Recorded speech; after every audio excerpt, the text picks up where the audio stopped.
Big boss ഹൗസിലെ വേദലക്ഷ്മിയാണ് എന്തായാലും ഇപ്പൊ സോഷ്യൽ മീഡിയ ഭരിക്കുന്നത് എന്നാണെങ്കിൽ പറയാല്ലേ. കാര്യം ഇന്നലെ നടന്നൊരു ഇൻസിഡന്റ് ബേസ് ചെയ്തിട്ട് ഒരുപാട് റീൽസുകളും മറ്റ് പോസ്റ്റുകളൊക്കെ ആയിട്ട് എന്തായാലും നിറഞ്ഞു നിൽക്കുന്നത് വേദലക്ഷ്മിയുടെ ഒരു ഫേസ് തന്നെയാണ്. അപ്പൊ സംഭവം വേറെ ഒന്നുമല്ല, അറിയാത്തവർക്ക് ഞാൻ സിമ്പിൾ ആയിട്ടൊന്ന് പറയാം. ഈ പറയുന്ന ആദിലയും നൂറയും ഉൾപ്പെടുത്തിയിട്ട് ഈ പറയുന്ന ലക്ഷ്മി എന്തായാലും പറയുന്നത് സമൂഹത്തിൽ പോലും ഇറങ്ങി നടക്കാൻ പറ്റാത്തവരാണ് ഇവര്. സ്വന്തമായി ജോലിക്ക് പോയി ജീവിക്കുന്നവരാണെങ്കിൽ പിന്നെയും പറയായിരുന്നു, വീട്ടിൽ പോലും കയറ്റാത്തവരാണ് ഇവരൊക്കെ. അപ്പൊ ഇവരെയൊന്നും താങ്ങി നിന്നിട്ടുള്ള ഒരു പുറത്ത് കിട്ടാൻ പോകുന്ന സപ്പോർട്ടോ റീച്ചോ കാര്യങ്ങളൊന്നും തനിക്ക് വേണ്ട.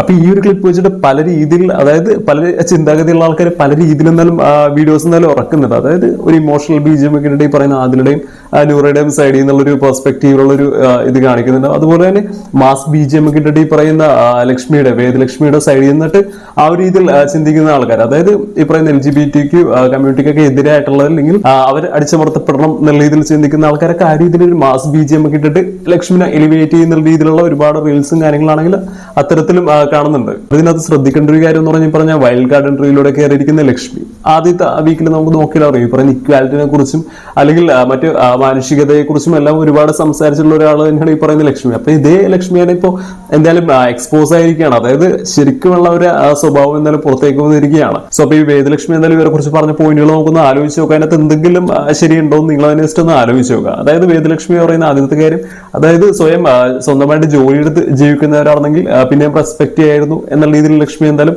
ഈ പറഞ്ഞ രണ്ടുപേരെ കുറിച്ച് എന്തായാലും പറയുന്നുണ്ട്. അപ്പൊ ആലോചിക്കൊണ്ടൊരു കാര്യം വെച്ചിട്ടുണ്ടെങ്കിൽ ലക്ഷ്മി ഇവരെ പരിചയപ്പെടുന്ന ഈ പറയുന്ന ബിഗ് ബോസ് ഹൗസിൽ വന്നതിന് ശേഷമാണ്.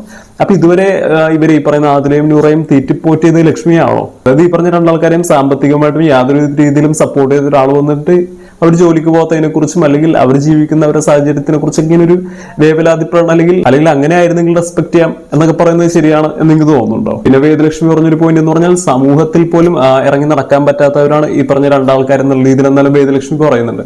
അപ്പൊ ഇത്രയും നാളും സമൂഹത്തിൽ ഇറങ്ങി നടക്കാതെ പിന്നെ വേദലക്ഷ്മിയുടെ വീട്ടിലാണോ ഈ പറയുന്ന ആദിലയും നൂറയും കയറി ഇറങ്ങി നടന്നിരുന്നത് എന്നുള്ളതും വലിയൊരു ക്വസ്റ്റൻ ആയിട്ട് നിൽക്കുന്നുണ്ട്. ഈ പറഞ്ഞ വേദലക്ഷ്മിയുടെ വാദങ്ങളെ കുറിച്ച്, അതായത് ഈ പറഞ്ഞ ഇക്വാലിറ്റിയും മാനുഷിക പരിഗണനയും എല്ലാം നാഴിക 40 വട്ടം പറഞ്ഞുകൊണ്ടിരിക്കുന്ന ഈ വേദലക്ഷ്മിയുടെ ഈ ചിന്താഗതികൾ ശരിയാണ് അല്ലെങ്കിൽ മാനുഷിക പരിഗണനയെ കുറിച്ചും ഇക്വാലിറ്റിയെ കുറിച്ചൊക്കെ പറയുന്ന ഒരാൾ പ്രവർത്തിക്കേണ്ട ഒരു കാര്യങ്ങളാണ് എനിക്ക് തോന്നുന്നുണ്ടോ? അപ്പൊ ഇതിനെ കുറിച്ചുള്ള നിങ്ങളുടെ അഭിപ്രായം എന്താണെന്നുള്ളത് ജസ്റ്റ് ഒന്ന് കമന്റ് ചെയ്യുക. എനിക്കറിയാം ഇതിനെ പോസിറ്റീവായിട്ടും നെഗറ്റീവായിട്ടും കാണുന്ന ആൾക്കാർ ഉണ്ടാവുന്നുള്ളത് എനിക്കറിയാവുന്ന കാര്യമാണ്. കാര്യം അതിന്റെ ഒരു ബേസിക് എക്സാമ്പിൾ നോക്കുകയാണെന്നുണ്ടെങ്കിൽ ഇപ്പൊ ഇന്ത്യയുടെ അമേരിക്കയുടെ തന്നെ കാര്യം നോക്കുകയാണെന്നുണ്ടെങ്കിൽ ഇപ്പൊ ഐഫോണിന്റെ പുതിയ മോഡൽസ് ഒക്കെ കൂടുതൽ ഇനി ഇന്ത്യയിലായിരിക്കും നിർമ്മിക്കാൻ പോകുന്നതെന്നുള്ള കുറച്ച് നാൾ മുന്നേ വന്നിരുന്ന ഒരു കാര്യമാണല്ലോ. അപ്പൊ എന്തായാലും ഇവിടെ നിർമ്മിക്കുന്ന കൂടുതൽ പീസുകൾ എന്തായാലും അമേരിക്കയിലേക്ക് എന്തായാലും വിപണികളിലേക്ക് എത്തിക്കും എന്നുള്ള ഇതൊക്കെ വന്നപ്പോഴത്തേക്കും അമേരിക്കക്കാർ തന്നെ ഇതിനെ കുറിച്ച് സംസാരിച്ചൊരു കാര്യം ഇതാണ്. അതായത് ഇനി വരുന്ന ഐഫോണൊക്കെ ഭയങ്കര നാറ്റമായിരിക്കുമോ, ഭയങ്കര ഒരു വൃത്തിയുടെ സ്മെല്ലായിരിക്കും. കാര്യം അവർ ഇന്ത്യയെ കാണുന്നത് അത്തരത്തിലാണ്, അല്ലെങ്കിൽ ഇന്ത്യൻ മനുഷ്യരെ കാണുന്നതിനെ അത്തരത്തിലാണ്. അതായത് എല്ലാവരും എന്നല്ല പറയുന്നത്, ഉറപ്പായിട്ട് ഈ പറയുന്ന ട്രംപിനെ പോലത്തെ രീതിയിലുള്ള ചിന്താഗതികളുള്ള ആൾക്കാരൊക്കെ ഒരുപാട് എല്ലായിടത്തും ഉണ്ട്.